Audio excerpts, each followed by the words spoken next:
What up, Solar Pros? Another episode of The Pursuit. I'm your host, Josh Holland.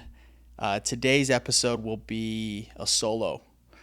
And I've wanted to get back into these like the idea I have behind doing some of these is to teach concepts and leadership type principles that I wish I would have been taught more directly or maybe more clearly early on in my career, especially as a leader. So today's is going to be all about a book that I just couldn't recommend more in our space. To give a shout out to the author is Alec Nethercott, who has become a great mentor and friend of mine in this short time, and it's called Core 4 Leadership. The reason I love this book is it does such a phenomenal job of compiling and helping us organize, main leadership concepts. Because as a leader, a young leader especially, you find yourself not knowing what to focus on so often, and to develop yourself and your people. And there's thousands and thousands of books. John Maxwell alone has three dozen books on just leadership concepts. So there's all these different points and concepts and philosophies that it can be overwhelming. And you start to recognize that just teaching one principle doesn't create change all the time, and it doesn't apply, because leadership development is so subject to the person. So it's understanding where you're at as a leader and where your people are at and meeting them there. That concept of meeting your people where they're at is so important. I think this book just does such a phenomenal job of helping us get there, because it'll break down principles into four main pillars. That's why it's called Core 4 Leadership. And those pillars are vision, skill, character, and action. And these principles really just bring to light everything that we're needing to focus on as a leader. So as I go through this, it's going to be to help you identify and know what these are, but where you're strong and where you're weak. And you can almost rank yourself, and this will probably change throughout time. And then to be able to bring that to your people. And when I found this book, I couldn't put it down. It was one of those where I was in such a spot where I was trying to do so much as a leader, and I didn't know where to focus, or I knew I wanted to develop people, but I didn't know exactly a system. I think that's something early in the book you'll see where they ask a question what system do you have in place to develop your leaders? And a lot of people don't. We just kind of randomly oh, hey, read this book, read Think and Grow Rich, or read Extreme Ownership, and it's just gonna, that's leadership. It's no, it's so subject to where you're at. So Alec Nethercott, look him up, follow him, all the credit to him. Phenomenal guy. I immediately reached out to him after I read it, and we've had a great relationship since, and just 20 plus years in the industry, that has created a solar company himself, V3 Electric in California, and it's definitely worth the read. He knows what he's talking about. So I've taken so much from it. So I'll dive into these four pillars. So the first pillar is vision. Vision, simply put, is just the ability to tell your people what you see. You see this in great recruiters, guys who can bring someone in the door, paint a picture in the mind of the person of what the opportunity is and how they can take advantage of it, and then where that leads even further into the future, like a path of progression. And it's usually directly tied to that person's own vision, like if you're recruiting at a high level. So great leaders have vision. It's an absolute must. And the ability to convey that to other people and help and cast that to them, help them cast their own vision inside of what yours is, and the vision that you're creating is so vitally important. People want to follow people who know where they're going. We're drawn to them. They're magnetic. These visionaries of the world, we want to follow them. So, can we paint a picture? So often we think that people are lazy, but they're just uninspired and they lack direction. So we need to meet them where they're at and be able to paint a picture of where they can go. But you can see that if you don't know where you're going, how hard that will be. It's so difficult. So do you have vision? Can you cast vision? So share your 5-year vision with your team so they can see it, they can feel it, they can get behind it. Help them align their personal goals with the mission that you guys are trying to accomplish. Speak with clarity and conviction and belief, especially through the tough times. Something that you'll notice with a team or leader or group that lacks vision, and these symptoms, we could call them, of low vision, is high turnover in an office, disengagement. Okay, so it's so easy to see, like when no one really knows what's next, you'll see people start to leave. The team itself just lacks motivation and purpose. Meetings feel transactional, boring. It's just, we're just showing up. And when we're only chasing money because there's no real deep reason why we're staying or like what we're doing.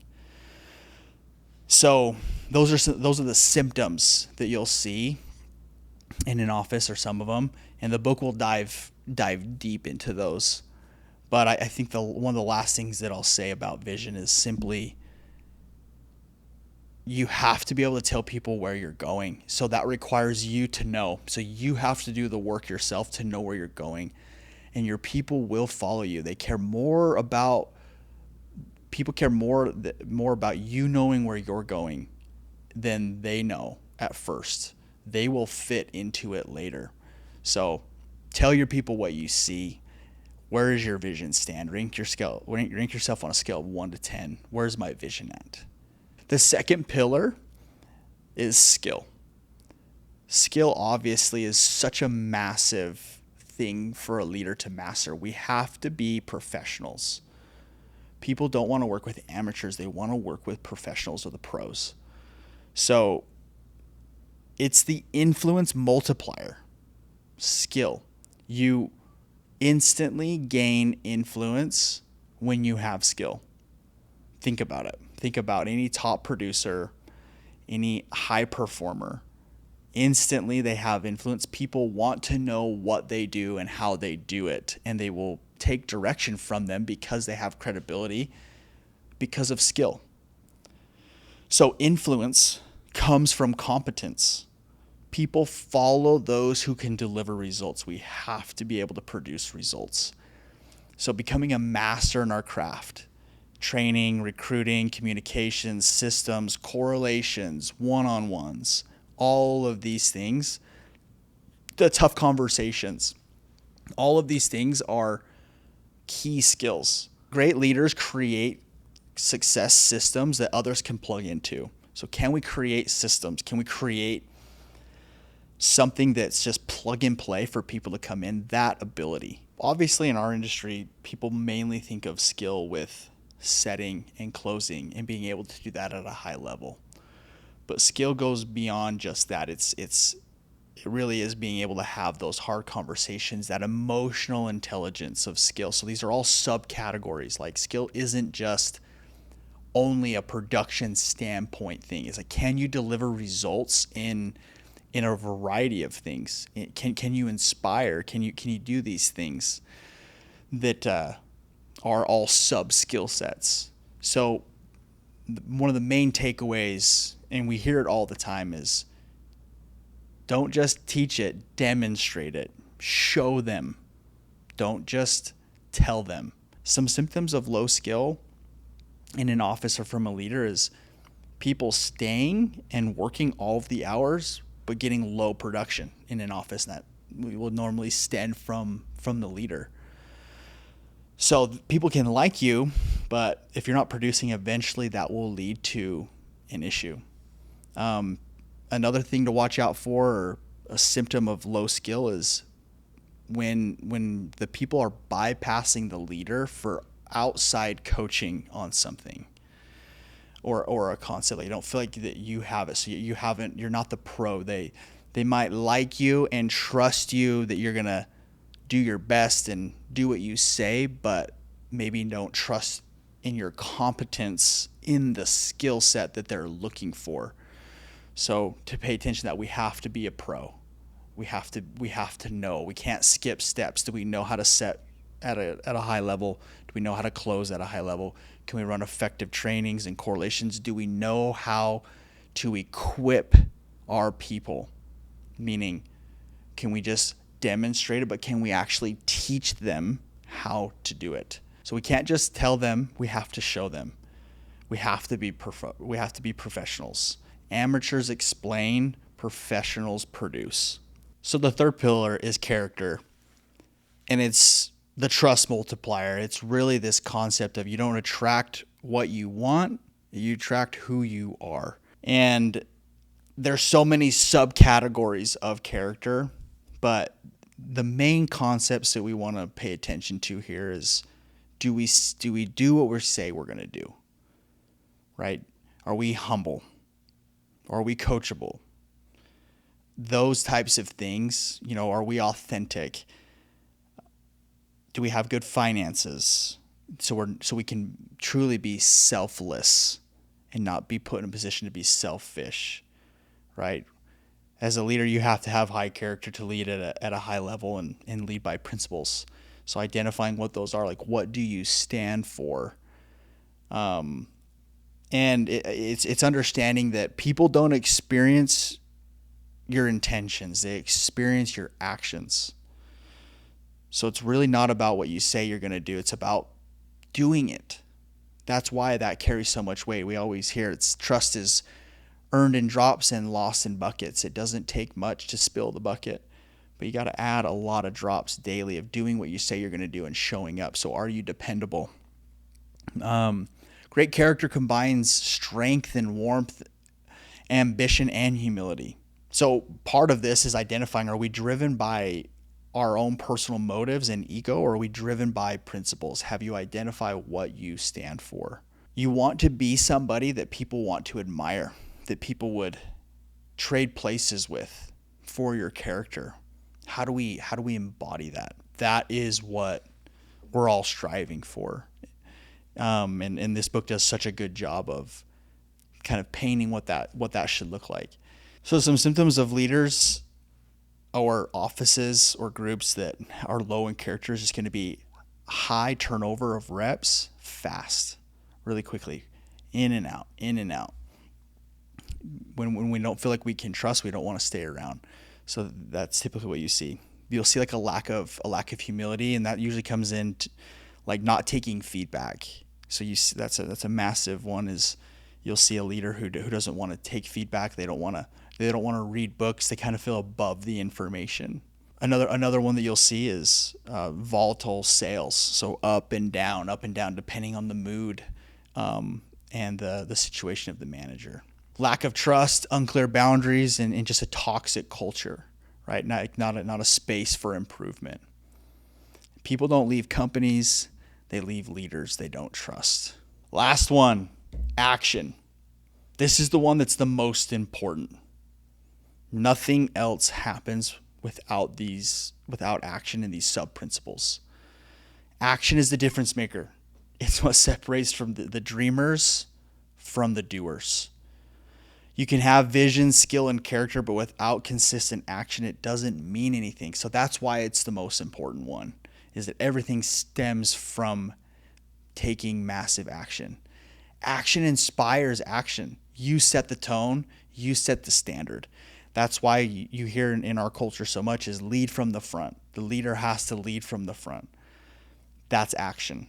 So as leaders, we're put in a position where to embody this, we have to take massive action. That's usually found in selling, recruiting, training, and producing in some fashion. Needle moving activities. So developing, equipping people, or just raw production in the field. So be the example. The speed of the leader is the speed of the team. We should constantly be a default like program in us is aggressive. Default aggressive. Like we go out, we attack, we go and do the thing. We take massive action. Nothing moves the needle faster in a group than somebody who's willing to take massive action in needle moving activities. Don't let a day go by where we shouldn't have a day that goes by that we don't think of how much value did we add to our people. Take action. So symptoms of low action is being busy but not productive. As leaders, we have to guard our time. You need to know that as you progress into from setting to selling to a pod leader, a car group driver, to a manager, regional, you're going to get more put on your plate. So it becomes increasingly easier to be busy and not productive. Needle moving activities. Setting, closing, recruiting, training. Something inside of that, training as in equipping or developing your people. Something inside of that is probably where the needle moving activity needs to be. Another symptom you'll see is a team that just lacks urgency and drive. So often you'll see others waiting to do what the leader should be modeling, which is normally inside those categories we just talked about. And then, another one is the energy is spent managing problems and not creating progress, not moving the needle. So to sum that up, really, it's less talk, more action. Are we taking action in needle moving activities, in infield production, setting, closing, recruiting, training, and developing? That's where we should live. Action breeds action. When we want the team to move, we got to move. Speed of the leader is the speed of the team. Action is typically the number one thing that leaders neglect most. That typically happens because we get so much more added to our plate that it can become easier to be less productive because you're responding to so much versus being proactive.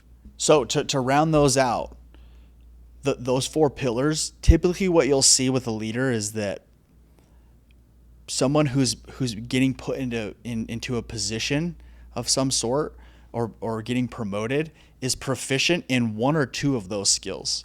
But if we want to be all time, if we want to be like the greats, we need to be proficient in all of them. So the idea of the book is to understand, where are we at on those? Where can I rank? Am I vision number 1, skill 2, character 3, action 4? Like if I had to rank myself, where would I be on a scale of 1 to 10? And then understand like the people that you're leading, your leaders, where are they? Where are they strong? Where are they weak? And the idea is that if we can attack those those last two pillars, that we're going to be able to open ourselves up as a leader so much. So those things that get neglected. What I've seen with this is just so much direction on knowing how to actually add value to your people when you're trying to develop them, rather than just an array of things. It's very specific. And as you dive into the book, I think you'll notice that. It's phenomenal. Shout out to Alec Nethercott again. These principles will make you better, and it will allow you to be more effective with your people and making them better. I think as leaders, we got to recognize that we're the chokehold of our business. So where we lack in vision, where we lack in skill and character and action, that is what's holding our people back. And we owe it to them. We owe it to ourselves. We owe it to our families and our future self to do our very best so that we can serve them. So identify where you're at and go and develop.